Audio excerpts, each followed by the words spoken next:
Okay. Well, hello. The Nebraska Promise Program and the Center for Academic Success in Transition at UNL welcomes former Secretary of Defense and U.S. Senator from Nebraska, Chuck Hagel. Secretary Hagel, it's truly an extraordinary honor to have you here with us today. Thank you very much. I appreciate the opportunity to say hello to everybody and engage in some thoughts and commentary and wherever you guys want to take it. Well, absolutely. It's truly generous of you. We'll start with some of your background, if we may. You were born in North Platte, Nebraska, have lived in a variety of different places in Nebraska: Ainsworth, Scotts Bluff, Rushville, York, and were a 1964 graduate of St. Bonaventure High in Columbus, Nebraska. And after high school, you matriculated in the Brown Institute for Radio and Television before leaving for the Vietnam War. I was curious to begin, what were your plans at that early stage? Well, thank you for, again, this opportunity just to engage your students. Brown Institute was my third school after I left high school. I went to Wayne State first. Okay. Out of high school on a football scholarship. And I got hurt and it just wasn't the right place.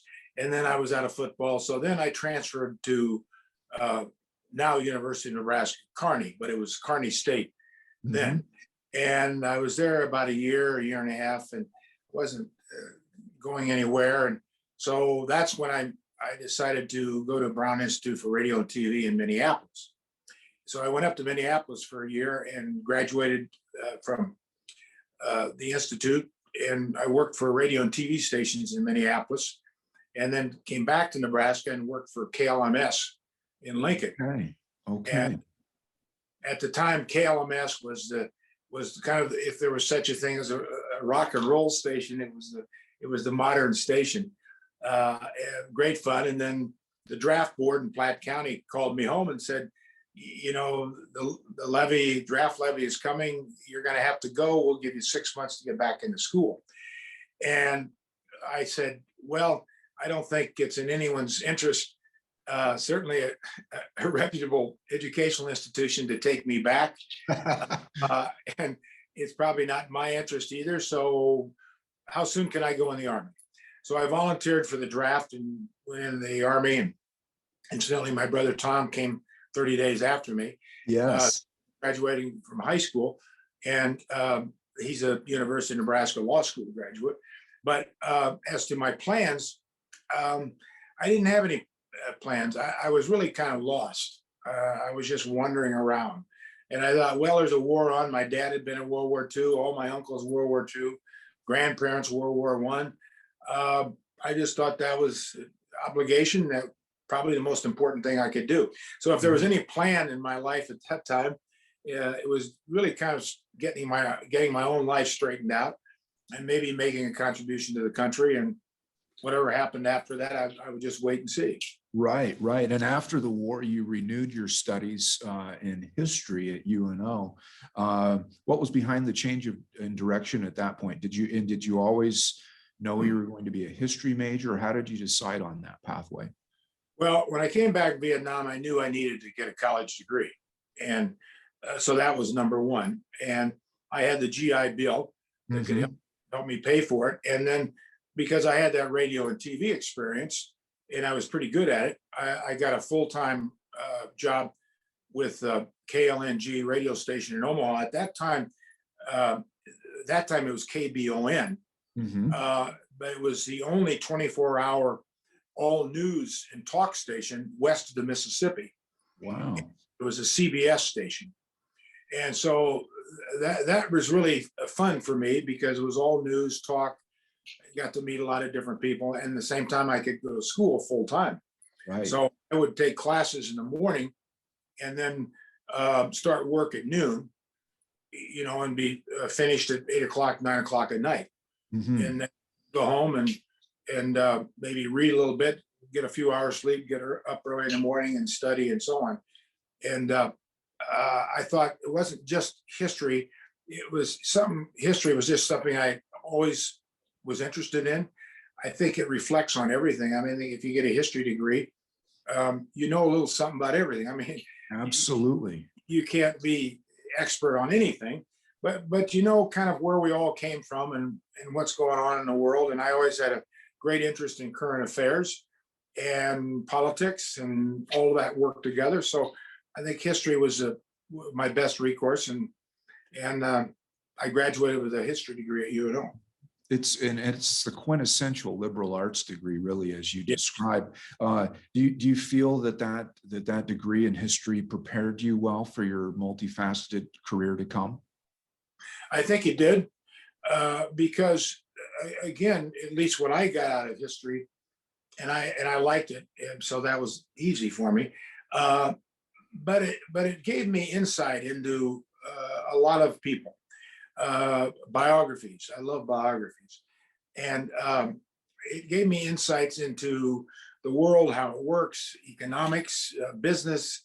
How did America transform itself into this tremendous country? So it did. I think it really did prepare me as probably as much as any kind of education could for what was ahead. Right. We talk a lot in Nebraska Promise as well about how students take classes in a lot of different areas outside their major. Again, this being a liberal arts-based university, and how that makes one a more well-rounded person accordingly. Do you recall at all any of the courses that you may have taken outside your major that were particularly impactful for you?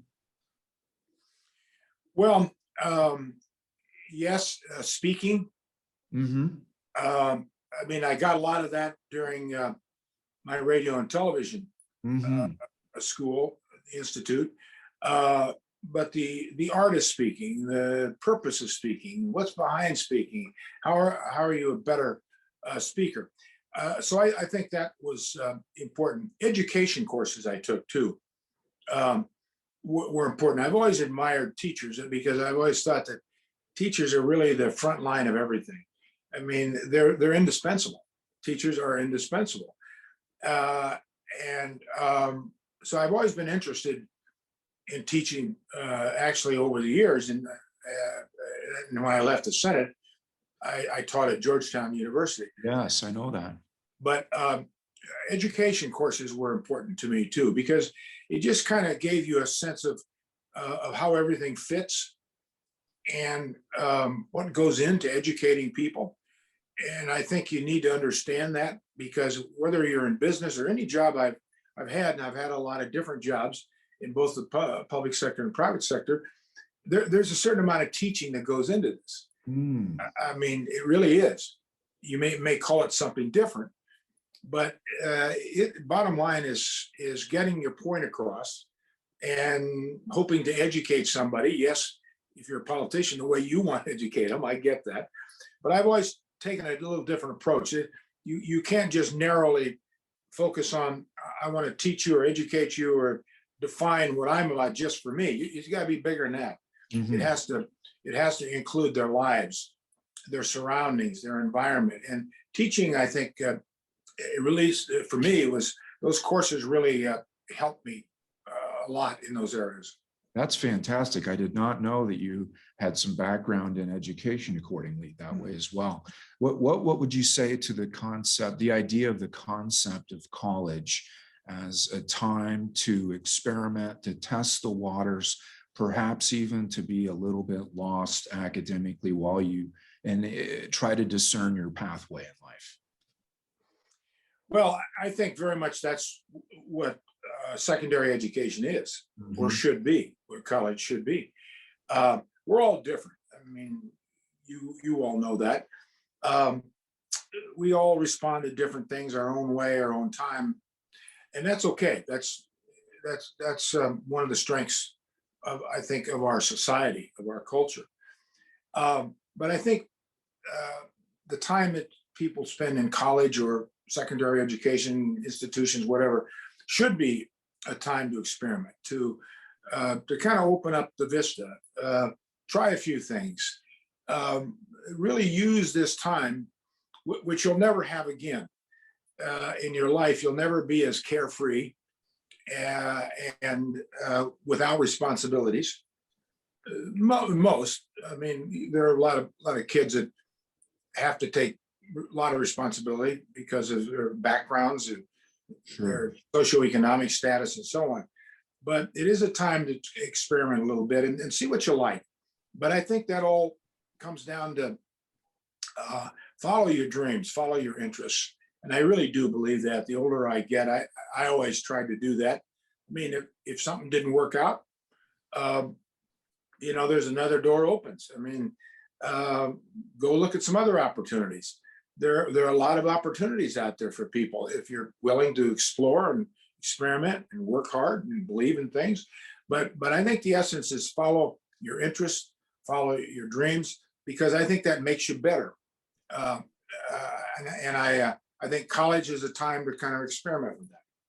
Absolutely. And that reminds me as well, per the gracious video that you did for us last semester, you iterated time and again, follow your North Star. Always have your North Star in sight as well. And I think that fits right into what we're discussing here too.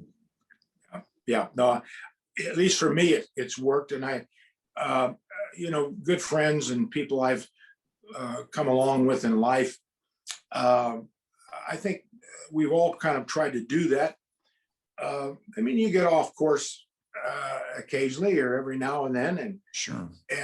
But that's life, and that's when your base, the base of who you are, how you were shaped, and how are you defined, then becomes critical, because it is that definition of who you are that you learned early on and through college, right, that gets you back on track and get you back following that North Star. Your core character.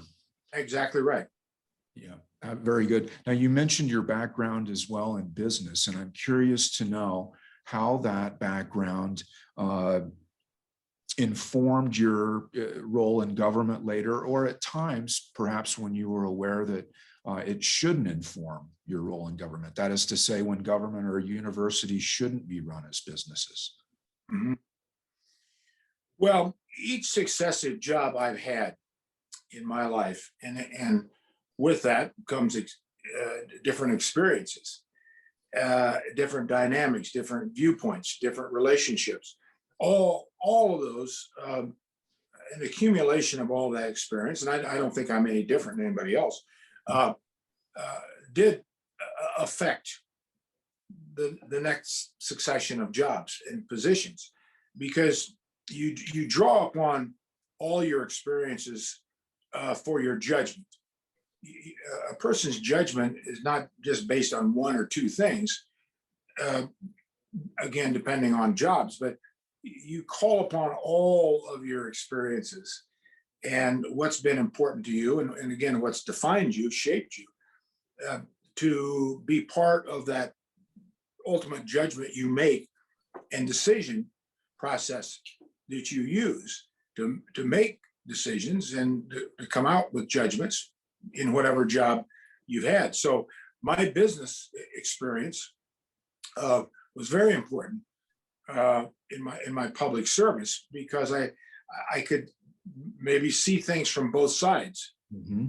which I think is very important. And I think we've lost a lot of that today. I mean, I think that's one of the reasons for our political polarization in this country, mm-hmm. which has resulted in paralysis, political paralysis at the federal level the last few years, that we're not trying, both sides trying to view it from the other side as well, mm-hmm. and then try to find a common interest, a common purpose, a common goal to get to where you want to get to, and that requires compromise. And it's just not all my way all the time. That doesn't work in democracies. There's only one alternative to that, and that's authoritarian government. If that's what we want, I mean, that's what the Chinese do. That's what the Russians do. And the president makes all the decisions. And what do you need a Congress for? They're just nuisances.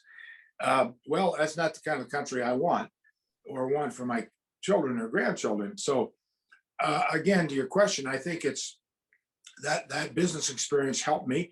But even before got into business, I had had the great opportunity to work for Congressman John McAllister from Omaha, and was his chief of staff. Worked for him for 5 years in the early '70s, and during that period, it was a hell of a period. I mean, that was Watergate, the end of Vietnam. I mean, things were exploding everywhere. The president resigned from office in disgrace, and so I was right there during the whole time working for a Republican congressman. So I saw all that, and that helped me and I started. Next thing I did was I became vice president of Firestone Tire and Rubber Company's government affairs office in Washington. So that helped me. Then I got into the Reagan administration. I mean, but each one of those jobs, successive jobs, helped me build maybe my own depth. And so, yes, very much I used and called upon experiences I had both in public and private sectors in each different sector, wherever I was. Absolutely. And you go to, you raise a point that I wanted to bring up as well. One of the big themes that we're talking about this semester in Nebraska Promise is, as you described, finding common ground, compromise with people that are different from oneself. And as you mentioned, that's particularly difficult these days, right? With our national divisive atmosphere. You're known as a moderate Republican, someone who's an independent thinker, doesn't always toe the party line. In 2006, New York Times Magazine called you a Republican loner, which is actually, I feel, very much in the proud tradition of Nebraska, your Nebraska predecessor a century earlier, the founder of the Nebraska Unicameral Pride of McCook, Nebraska, Senator George Norris. And you were also Secretary of Defense for a Democratic administration. So you know all about compromise and working across the political aisle. How do you go about communicating with others when you know in advance there will be sharp disagreement? Well, I think, again, calling upon a lot of things we've talked about already, you call upon all the skills and experiences that you've had in first trying to understand the other side, right? And trying to understand the other person. Okay, this is their point. I don't agree with it.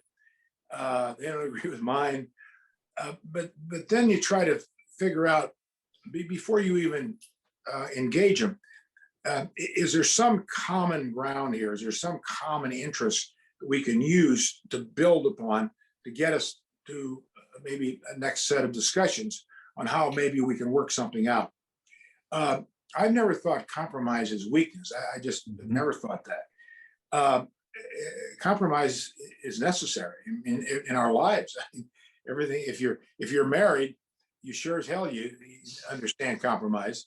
I mean, every facet of our lives is in some way compromise.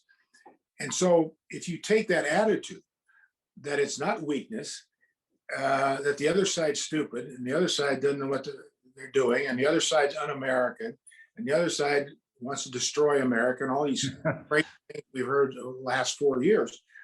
Well, if you take that approach, yeah, it's not going to end well. So I think you just use your common sense, and I think your humanity. I mean, you start with the fact that we're all human beings and we all need the same thing. We all need clean water and clean air and food and shelter and clothing. And then you build out from there. And we've all got families. We all love our families. We all want good things to happen to our families. And we've done a good job in this country. Not perfect. I mean, as evidenced by what's been going on here in the last year, 2 years. But self-correcting. I mean, we can self-correct when we need to. We've got 27 amendments to the Constitution because we didn't get it all right the first time. And we're still trying to figure it out. We're still working on a lot of things in our society. So I think you try to bring all that to your mind. And then this is something too that you can't study or you can't read about that's going to fix it. The personal communication, the personal dynamic. You know, the fact is just some people just get along better than others, and some people, it's just the way it is. I mean, yes, I'm a moderate to conservative Republican, voted that way, talked that way. Most of my best friends in the Senate were very liberal Democrats. Mm-hmm. Well, I didn't base my friendship, I never have, on color or creed or where you're from or your political philosophy. I don't do it that way. Right. And so maybe it was easier for me because I took a different approach to it. But I think everybody's a little different, and all of them have to figure this out. I've dealt with some people in politics who've been very tough on the other side. I mean, very, very tough, and weren't particularly engaging people. But you don't do yourself or your cause any good by continuing to antagonize it. Right. If the best you can do is just neutralize it and don't let it get any worse, then maybe that's the best you can do. So you got to come up with your own judgments on that. Your point reminds me of something that you said to the New Yorker in 2008, and it was in regard to the philosophical differences that you had, yet your close relationship with late Senator John McCain. And you said, that's the problem with Washington, quite frankly. If you disagree with someone, you should dislike them too. So just that idea of maintaining civility despite whatever disagreements you may have. That's right. And I mean, maintaining civility is a pretty basic dynamic for all of us, and a responsibility, by the way, because our young people observe this and they learn from it. I mean, it's like parents. I mean, it doesn't matter what you tell your children.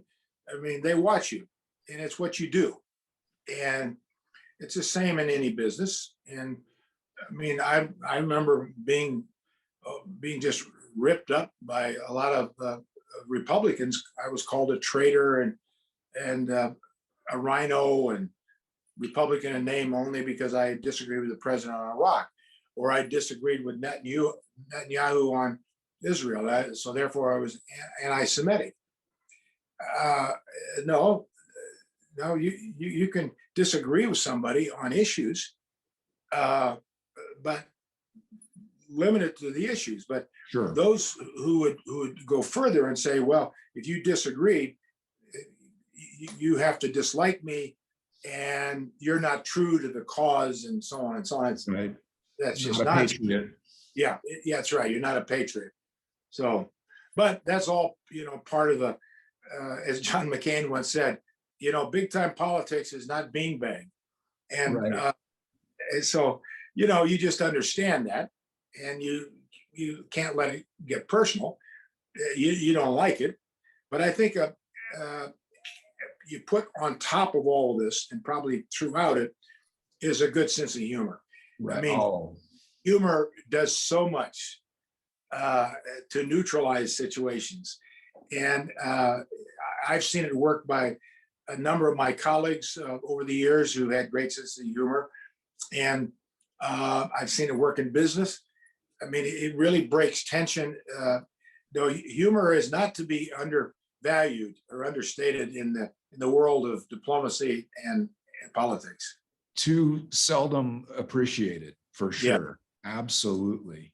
Now, had the outcome of the past presidential election turned out differently, and we headed down the unfortunate path we were on, how do you trust the government when the government isn't trustworthy? Well, I think you've put your finger on something that may be as much the core of our problems in this country as any one thing, and that's the lack of confidence and trust in our institutions, not just government. I mean, I'm on the board of directors of Gallup. My main office in Washington is in Gallup, and they have been doing a survey for the last 16 years on the 15 leading institutions in this country, confidence level, trust in those institutions. So it's politics, it's government, but it's judiciary, it's the media, it's organized education, organized religion, small business, big business, uh, and our legal system. The military is the only institution over the years that's rated well above 50%. It always gets in the low 70s, and we can understand that. This last year, small business was the only other institution that got over 50%. Everybody else is, of course, politics and government are down in the single digits. And everybody else is in the teens. I mean, the media is in the teens. But even organized religion and organized education, there's a real lack. They're in the 30s. Well, this has been happening over a number of years. And you can trace it back to a lot of different events, I think. It just didn't start over the last 4 years. Right. But I think what we saw in what happened in 2016, you had a candidate for president who recognized the political power of this group of people all over the country who didn't trust anybody. And Trump running in a Republican primary field with a lot of accomplished leaders at the time. I mean, Jeb Bush, and I mean, a lot of congressmen, others. It was a pretty impressive group. He used all that against them. If you've ever been in politics, well, you're part of the problem. I've never been in politics, so I'm qualified to be president. I know nothing about being president, so I'm qualified to be president because the rest of you screwed it up. I mean, that was very effective, shocked people. Then he ran against Hillary Clinton, who was probably the quintessential establishment candidate. I mean, Secretary of State, Senator, First Lady, First Lady of Arkansas. I mean, she was the quintessential establishment candidate. Sure, absolutely. And so he used it against her. And so kind of perfected all of this in a way to bring a political voice to all this dissension, all this lack of trust, this lack of confidence. And it's so dangerous because when a society breaks down like this, when there is a breakdown in trust and confidence, there's not much left. Because then it's, well, you got to believe me because I know more about it than anybody else. I'm bigger, smarter, more trustworthy than the judiciary, than education, certainly than government. So trust me. False news, fake news, a fraudulent election, so on and so on and so on. Yeah. And so the kind of society that we've seen developing over the years is very vulnerable to that. Hence, still a tremendous percentage of Republicans still to this day believe that the election this last year was fraudulent. I mean, there's absolutely no evidence just to the contrary. I just heard a poll today about the New York Times, heard on CBS, about a great percentage of Republicans do not think that there was any violence at the Capitol on January 6th. When the videos are clear, people were killed up there. Things are destroyed up there. So I'm not picking on Republicans or anybody else. I'm just giving the facts as they are. And so your question is really an important one because unless we bring this back, we start building some confidence and trust back on our leaders, our government. And now these institutions and leaders have to earn it too. They can't just say, well, I'm different, trust me. No, they're not going to get it back that way. And it's not going to be a year. I think if Joe Biden can do anything for this country in the next 4 years, if he can help bring back some confidence and trust, probably be his most significant contribution to this country, along with COVID-19 and so on. Right. And that problem. But I think that's the essence of a democracy. And if that falters and continues to weaken and falter, we've got a very tough future ahead of us, especially in light of a China who is breathing right down our neck on everything, and allies and alliances fraying because they don't trust our word, and they have no confidence in us anymore, and say, well, we're going to have to accommodate the Chinese. We're going to have to accommodate authoritarian governments because we're not sure where America is. So that's a long answer, too long. Not at all. But it was a big question. Sure. Do you think that trust is achievable? Can we regain that trust? I do think it's achievable. And I'll tell you why I do more than anything else. Yes, because of our system. We are a nation of laws. We do have a working constitution that served this country very well. I think we are a unique people as to how we were formed. I think when you compare us with other nations around the world, as intolerant sometimes as parts of our country can be, we're a very tolerant society. We're a very tolerant people. And again, I think it's how we were formed. But the real reason I think that we get out of this is our young people. Our young people have always led. I mean, whether it was Vietnam, integration of races, of the services, it didn't make any difference. It's young people that is the driving force. Their beliefs, their purity, their energy, and they're smart. And yeah, sometimes they can go too far and they do dumb things. But it'll be that in combination with all the other things I've said that'll get this turned around.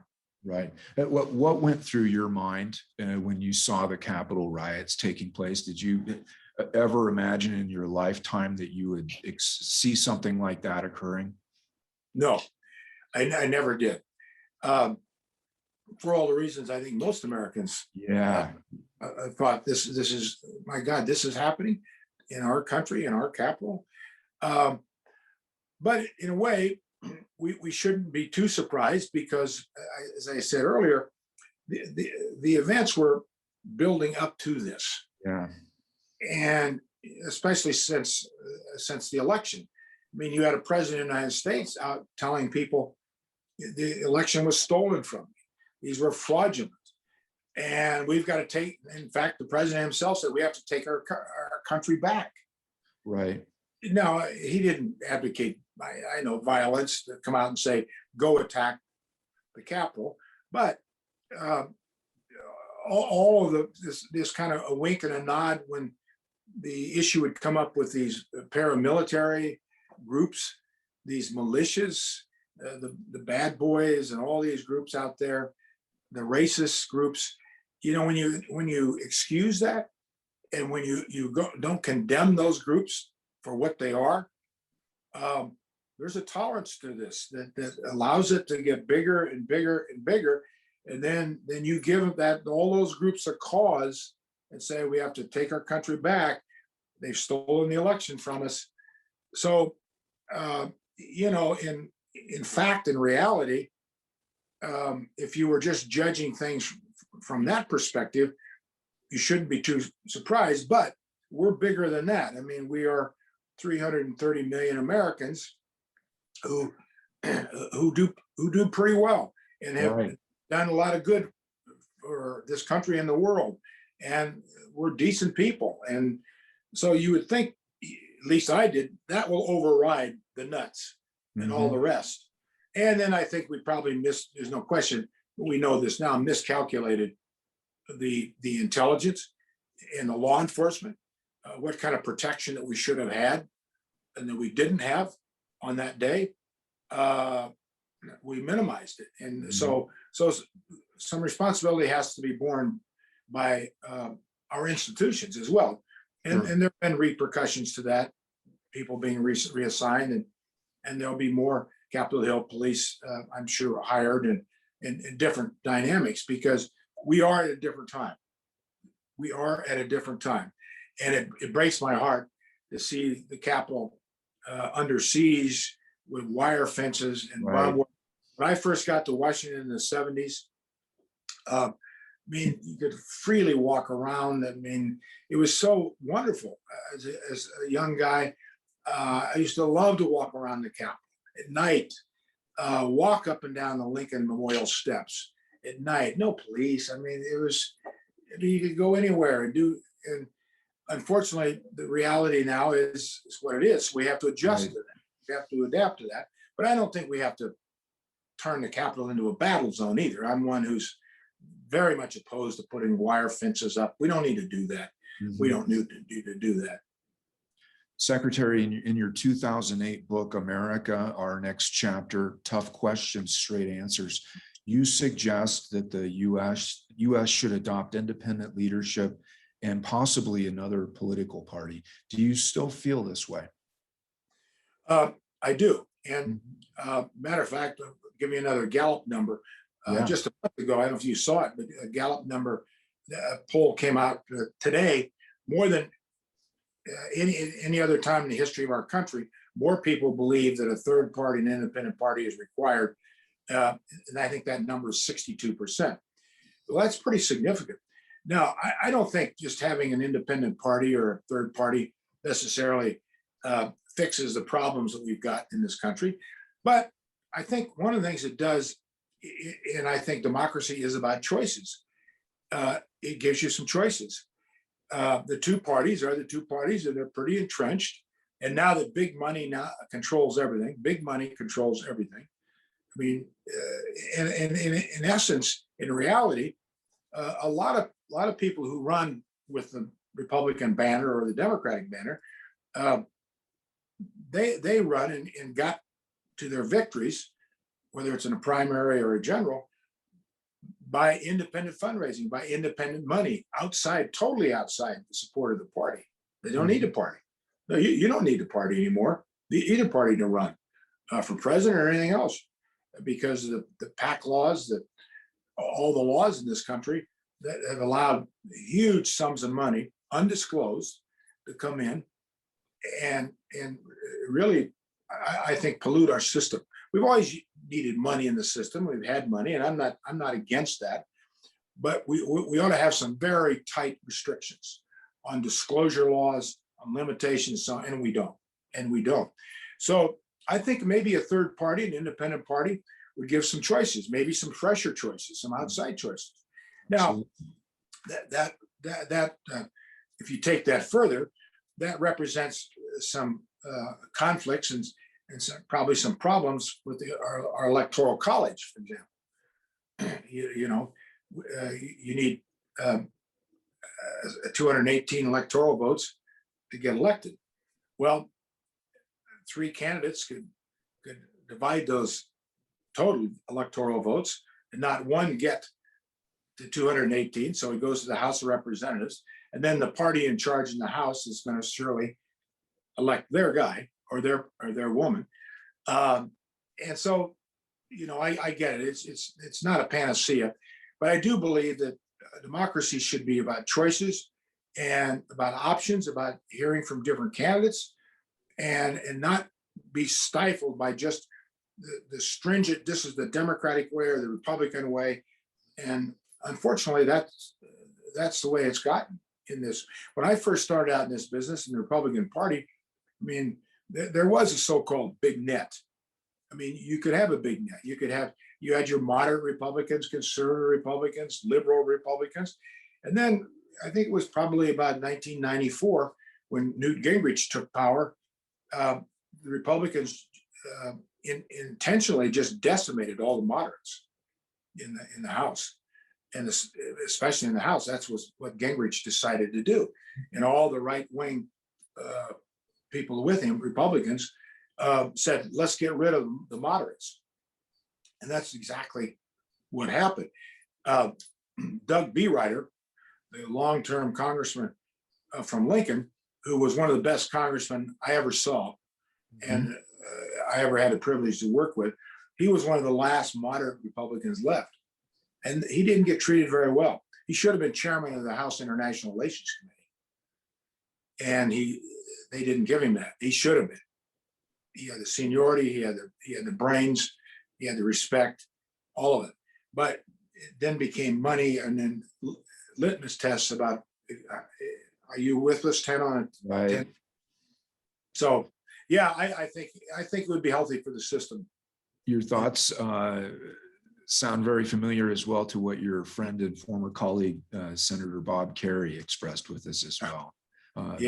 But Secretary, how often are you able to return to Nebraska? And do you have many friends, family still here? Well, up until COVID last year. Mhm. I would get back to Nebraska about 6 times a year. And, I do, you may know, I do a lot with UNO. Right, Uh, right.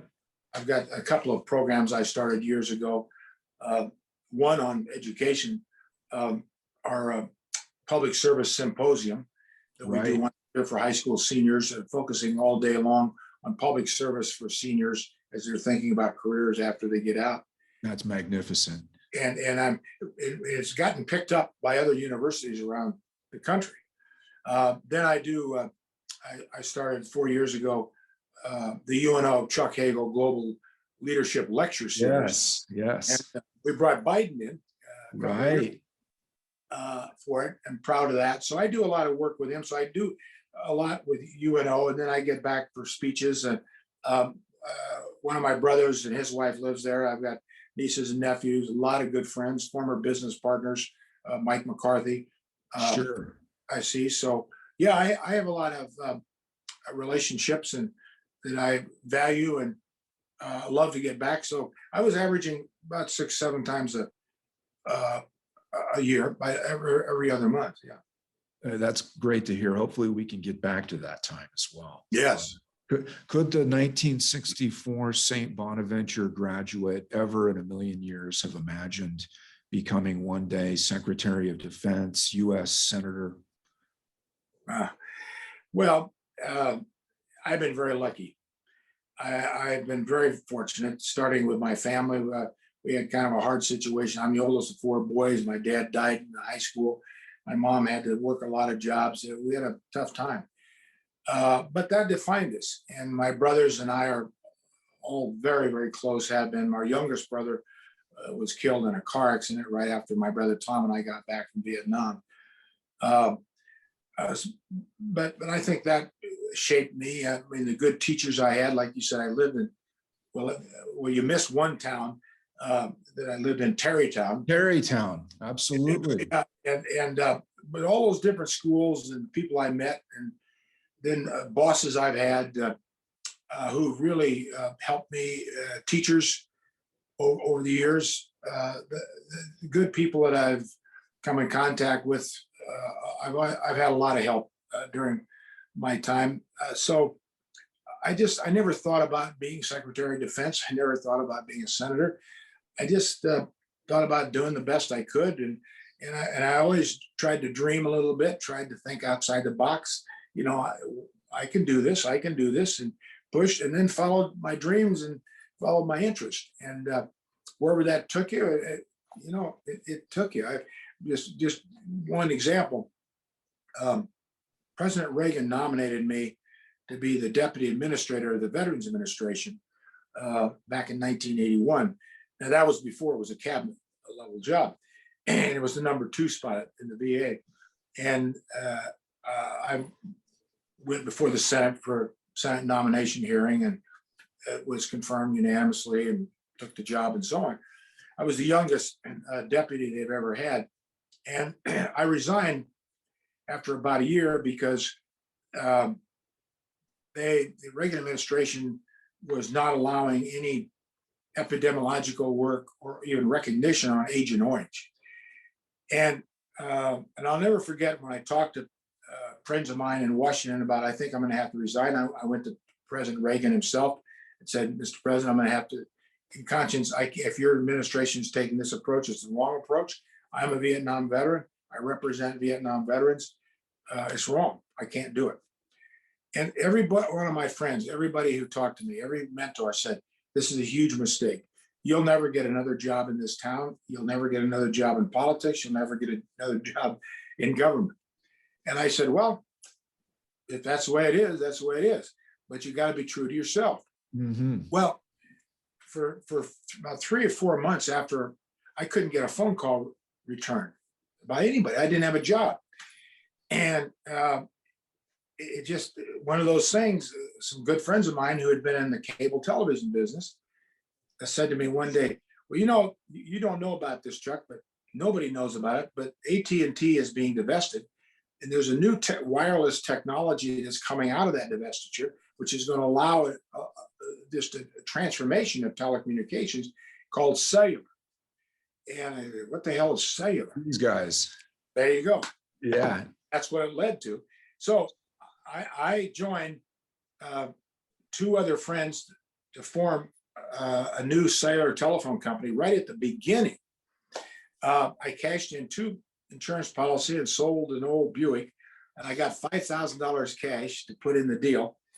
Now, if I'd not resigned, I would have never had the opportunity to get into the cellular telephone business. And we did some incredible things. Our company ended up being the largest non-wire cellular telephone company in the country, bought by AT&T, allowed me to go be president of the World USO, and so on and so on. So, I mean, I use that as an example, not because of me at all. It just, that's life. I mean, those things happen. Like, it is true what your mother and your grandmother and everybody used to say. Now, honey, when one door closes, another door opens. Sure. You know, Aunt Sally telling everybody that, but it's true. I mean, you just gotta look for it. Absolutely. Secretary, I'm really interested to know what your tastes are in reading, music, art, film. Do you read more fiction, nonfiction? What are your desert island books, albums, movies? And I would be remiss, if I'm not mistaken, I think I spot some Beatles figurines on the shelf behind you. Is that true? Well, my brothers will be very proud of that, and your reference to them as Beatles. That picture behind me that you see in those four Beatles is it's a picture of me and my brothers. Whoa, I was totally off. June of 1969. My mother was remarried after 8 years after my father died. And after Tom and I both got back from Vietnam, I got back December 68, he got back January 69. Then she got married in June of 69. Then 4 months later, my youngest brother was killed in a car accident. So I've always loved that picture. My other brothers had that picture too. So they will be delighted to know that they were mistaken for the Beatles accordingly. But back to the question in regard to your tastes in music, reading, so on and so forth. Well, I'm not much of a fiction reader. Mm-hmm. I like biographies. You mentioned, yes. Yeah, I like biographies very much because they always tell a story about more than just the individual. Sure. A good biographies take in the culture, the times, the milieu, what was going on in the world, other people, other characters, history, love history books, geography. I mean, I really enjoy geography. I've been a regular subscriber to National Geographics for years. I never missed that. The Smithsonian Institute magazine. Absolutely. Those kind of magazines, I know a lot of people say, oh my, I'm bored. But no, I mean, incredible stories in those things that just fascinate me. So I've never really thought much about nonfiction when there's so much, I mean, nonfiction's good. I never get caught up in fiction because there's so much, I think, interesting stuff to read about in nonfiction that's real. Mm-hmm. Movies, I like a little of everything. I mean, I like sports. I like happy movies. My wife's always saying it to my children. Well, Dad only watches Mary Poppins. I mean, I do like Mary Poppins. I like Disney movies. I mean, I'll watch the other ones too. But I mean, the real violent stuff, maybe that's because of what I saw in Vietnam in '68. But I'm just not that interested in it. And so I like that music. I like all kinds of music. I like country. I like pop stuff. I like Sinatra, Dean Martin. I mean, kind of my era there. But I like James Taylor, for example, that kind of music, very soothing. And you mentioned working at the radio station and linking to it the advent of rock and roll, really. Yeah. So I've always been a big music person. I mean, growing up in the little towns, my brothers and I always had these different jobs. So we'd get things. We'd trade a phonograph for a bike or something. We trade each other, and we always had a phonograph. I always had a phonograph, and we'd go down to the bars and different Dairy Queens that had jukeboxes, and when they would change out their 45s every month, put new ones in, then we would buy 100 of the discarded 45s for a dime or something like that. Fantastic. And Do so you we still have them? yeah, a lot of them, not all of them, but a lot of them. And back in the 50s, in the early 60s, we would do that. So I love music just since I was a little kid. I never could sing. I never could play an instrument. I could never dance. I had no ability, no talent to do any of that. So When you listen to music today, would you be more likely to put on a vinyl album or play an MP3 or a CD or? well, because the quality is so much better, Mhm. you know, in CDs and what technology has brought us today. But every now and then I'll throw a 45 on, and I like the oldies. I do too. Yeah, I like the oldies, and so Sirius Radio has just, I like the 60s channel, 50s channel, 70s channel.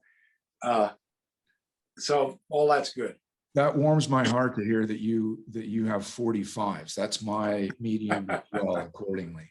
To wrap up a little bit here today, Secretary, it's just been extraordinary. Your time, your generosity with your time is just tremendous. Do you have anything that you would encourage our Nebraska Promise students to, in particular, experience during their time in college to make the most of this special time in their lives?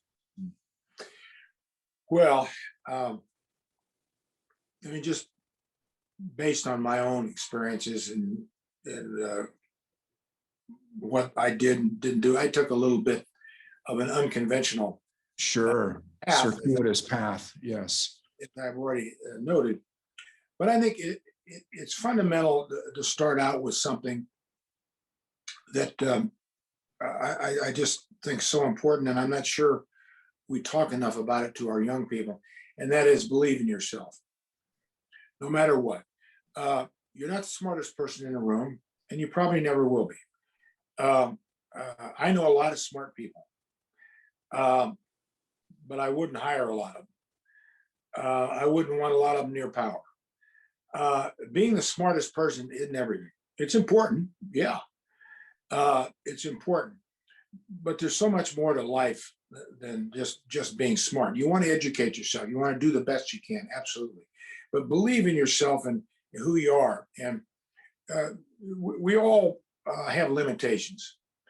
But the people who succeed never let those limitations control them. They find ways around limitations, and they find their own strengths in who they are. But you can't do that unless you believe in yourself. And when I say believe in yourself, I don't mean be cocky or be arrogant or any of that. Just believe in yourself. Know who you are. Now, I've always been of the opinion that we truly never know exactly who each of us is or who we are, maybe ever through life. I mean, I'm 75 years old, and I am still finding things out about myself. And that's okay. It's okay. I'm glad of that. But that's important, I think, when you're starting your life. And I mean, outside of high school and outside of the nest in your family, especially in college, experience different things in college. I mean, try different courses. This is a time to really branch out, make a lot of friends, have a lot of interests. And again, as I said earlier, you'll never have a time in your life you're going to be able to do that because life defines itself and narrows itself the older you get. You take on more responsibilities, bigger job, more job, family, and so on and so on and so on. And so right now is a pretty unique time in your life. And I'd say enjoy it all. It's not all perfect. It's not all easy. Listen, I get that. There are stumbles along the way. There are heartaches along the way, disappointments along the way. But you get yourself back up, and after a good cry or however way you get through it, laugh a little bit and go on. And, go out and find some roses to pick or something, and you'll be amazed at how things get turned around quickly, because youth has amazing resilience. And the good Lord made it that way. And the that's power why of humor. that's right. And that's why I've got so much confidence in our young people. And one last point, peripheral vision, really important throughout your life.